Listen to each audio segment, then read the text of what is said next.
This was a story in the first week of the year from our old pal Bill Finley at the TDN. It's called "Why Racing is Losing One of Its Best Customers," and it's about this guy Mike Maloney, who's written a book, Betting with an Edge. He's from Kentucky, and he's played the races professionally, making a really good living for almost 50 years. He's bet as much as $14 million in a single year, and he says, when it comes to betting horses, I'm closing in on 50 years, and I've done very well. Racing has been very good to me. What must that be like?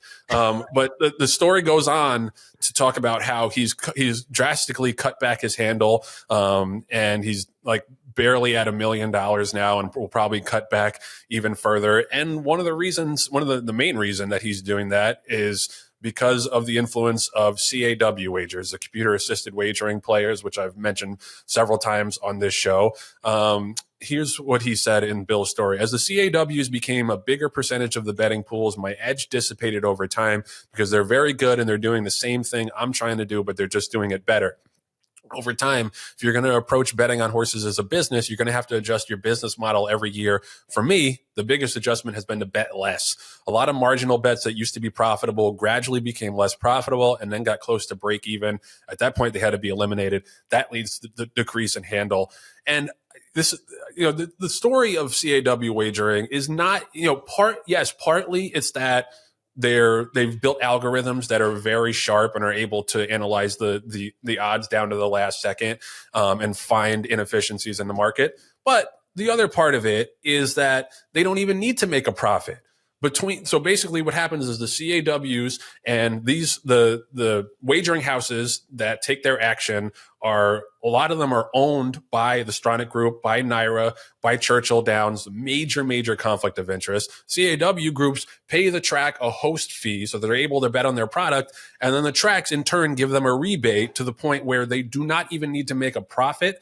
They just need to make more. They need to lose less than the difference between the host fee and the rebates. And that to me is a complete bastardization of what playing the horses is supposed to be. Like, it's supposed to be about making a profit. It's not supposed to be, well, I have this deal worked out with the tracks where I just can't lose above a certain amount and then I'll be good. And, they just have such advantages. Like, I read this story where Scott DeRudy, who's like one of the guys who works for like Elite Turf Club or one of these other places that has the CAW wagers, was like, well, if you just ban the CAWs, like, they're very determined to bet their money. Like, they'll be at the track, like really? They're going to be at the track betting 3,000 tickets with 5 seconds to post? Right. I find that very hard to believe that would be feasible if not for the model that they have. And the industry is such a tough spot here because they're chasing away the smaller bettors. They're becoming a bigger and bigger percentage of the pools.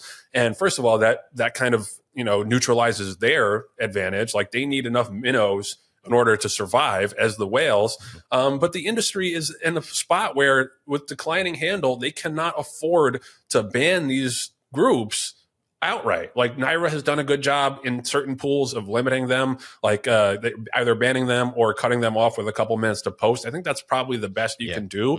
Mm-hmm. But this is a major problem that I don't, we should have Pat Cummings on to talk about this. I think he'd be a good guy to try to figure out where we go from here, because it's just, and the thing that pisses me off the most is the relationships between the CAW groups and NYRA and Churchill Downs and the Stronach Group, because they are basically working together to crowd the smaller players out of the market. And, Mike Maloney, $14 million to $1 million at annual handle. You get enough like really successful horse players to do that, and you're in a big shit soup there. Right. And, that's not even factoring in the smaller bettors who might go from like 300K to zero a year in handle. And I just like, I think it's gross. Like, if they can find their own way to make money better than I can with the same exact, availability of odds, then that's fine. I can respect that. But like this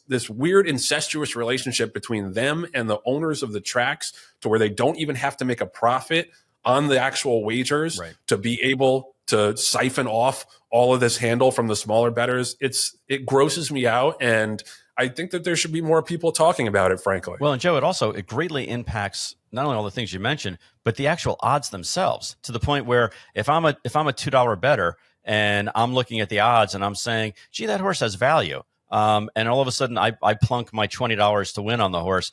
And then when the gate opens, the odds are half of what it was. It disincentivizes me to go ahead and wager. And I'm going to read you one text chain that I was with Samantha Perry when she was on last week. I like the horse that was in our race, actually. And I said, Sam, how is the 8 25-1? Off the year layoff and dirt, got checked in that race, is a huge opportunity, in my opinion. Okay. The horse was 25-1 when I wrote that with 2 minutes to post. They were almost behind the gate at that point. The horse wins. You know what he paid? He went off 11-1, paid $30. So, you sit there and you say, I finally found value, because I never bet. I finally found value. Woohoo, woohoo. I'm gonna win a lot of money. And all of a sudden it's half of what you thought it was gonna be. In the 2 minutes from that moment. So what is a small bettor supposed to do? I mean, you basically can't wait any longer. You can't sit there and say on your phone or in line, I'm gonna wait until all the horses are in the gate, because it almost doesn't matter, because that huge wave of influx money comes in those last couple of minutes and changes the entire scenery of the odds. And it always seems, I know this isn't the case, but correct me if I'm wrong, it always seems like that it's the winner that has the odds drop tremendously. Not that it was predestined or anything like that. I'm not saying that the races are fixed, but it always seems like the smart money goes to the horse that ends up finishing first, overall in the race. And it happens more times than not, which frustrates the hell out of me as well, as a quote unquote small bettor. It drives you crazy. And I've said this before, but this is the only game where you can cash a winning bet and feel like you lost. Yeah, exactly. Like, it happens in gigantic pools too. Like last year, I remember when Shea Pierre won the Maker's Mark mile at Keeneland, I bet him loading into the gate at 23-1. Right. And he won at 9-1. Yeah. And this is like, and I was disgusted. I was disgusted. Yeah. And I just want to read one more quote, and then we can move on from Mike Maloney in the story. He says, I'm not so much concerned about me. Things are winding down for me. I've spoken to lots of national groups at conferences, and I've been trying to alert them to the things we've been talking about. 10 years ago, one of the things I would say is that during my lifetime, I've been an annuity for racing. I've spent my entire life betting horses and betting very seriously. My point is, a guy like me is an annuity for racing. An everyday player is an annuity for racing. I'm 68 years old, and when I decide to hang my red pen and my racing form up, who's coming in behind me? Right. They haven't laid the groundwork to bring anyone new in. With young, analytically minded people, you give them very little reason to choose racing over other forms of gambling. When I go to the racetrack, I look around and try to find a 25-year-old or a 30-year-old everyday horse player that's going to be there, and the racetrack is their love and their passion. They've become bettors. You won't see many of them. And never has that been more true than now, when you're directly competing with sports wagering, where you have fixed odds. You have a set price that you're going to get, whether or not you win or lose. This is an unacceptable situation in terms of bringing in new people to replace the Mike Maloney's of the world.